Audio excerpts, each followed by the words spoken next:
নমস্কার বন্ধুরা, আমি সঙ্গীতা। তোমরা দেখছো সঙ্গীতা কোলের ভিডিও। আজকে তোমাদের সাথে শেয়ার করব ভোলা মাছের তেল ঝাল। তো তোমরা যারা ভোলা মাছ খেতে ভালোবাসো না, তোমরাও একদিন এটা খেয়ে দেখতে পারো, অবশ্যই তোমাদের ভালো লাগবে।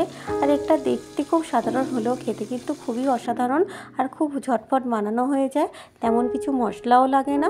তো প্রথমে মাছটা ভালো করে ধুয়ে নুন হলুদ মাখিয়ে একটু সর্ষের তেলে ভালো করে ভেজে নেবে লাল লাল করে। দেখো আমি লাল লাল করে মাছগুলো একটু ভেজে নিচ্ছি। এবার ওই মাছের তেলেতেই আমি একটু পেঁয়াজ কুচো, এই দুটোর মতো পেঁয়াজ নিয়েছিলাম, ওটা ভালো করে একটু লাল লাল করে ভেজে নেব।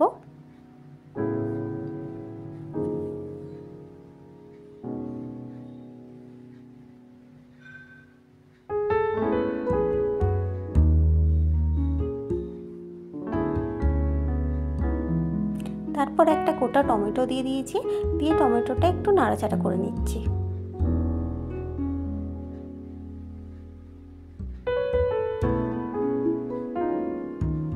দেখো টমেটোগুলো আমার কিন্তু একটু হয়ে গেছে, গলে গলে গেছে। তো এবার আমি একটু আদা রসুনটা এতে দিয়ে দেবো। আমি 2 চামচের মতো আদা রসুন দিয়েছি। তো তোমরা যাতে তোমাদের পরিমাণ মতো মাছ অনুযায়ী তোমরা একটু কম বেশি করে মানিয়ে নিও। তো দেখো ভালো করে আমি একটু আদা রসুনটা ভেজে নেব, যাতে আদা রসুনের কাঁচা গন্ধটা চলে যায়।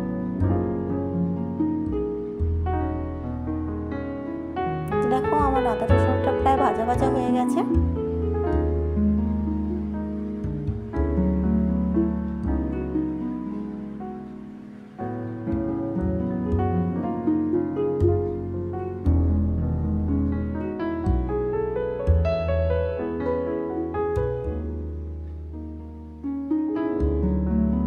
এবার এর মধ্যে আমি দিয়ে দেবো একটু হলুদ গুঁড়ো।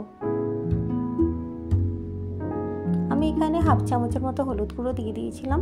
দিয়ে একটু নাড়াচাড়া করে নিয়ে আবার একটু লঙ্কা গুঁড়ো দিয়ে দিয়েছি।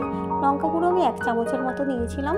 তো দেখো ভালো করে মিশিয়ে নিয়ে আমি একটু নুন দিয়ে নিয়েছি, দিয়ে ভালো করে মশলাটা কষিয়ে নেব। এবং মশলাটা কষানোর পরে দেখো যখন দেখবে তেল তেল ছেড়ে গেছে, তখন জানবে মশলাটা হয়ে গেছে। দেখো আমার মশলাটা আমি একটু ভালো করে ভেজে নিচ্ছি।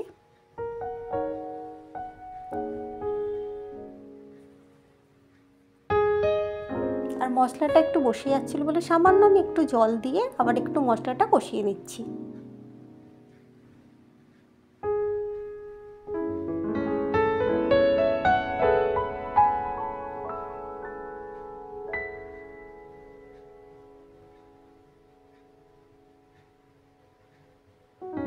দেখতেই পাচ্ছ তোমরা মশলাটা আমার একদম রেডি হয়ে গেছে, গা থেকে তেল তেল ছেড়ে গেছে।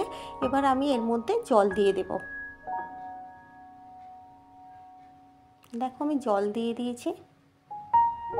এবার ঝোলটা আমার ফুটে উঠেছে। এবার মাছগুলোকে আমি এই ঝোলের মধ্যে এক এক করে ছেড়ে দেব।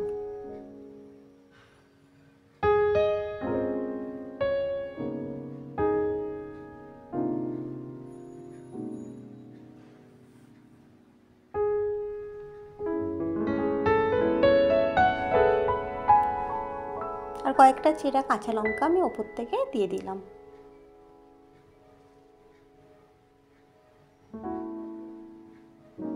এবার শুকনো শুকনো হয়ে আসলে আমি মাছের ঝালটা নামিয়ে নেব, আর ওপর থেকে একটু ধনেপাতা ছড়িয়ে দেবো।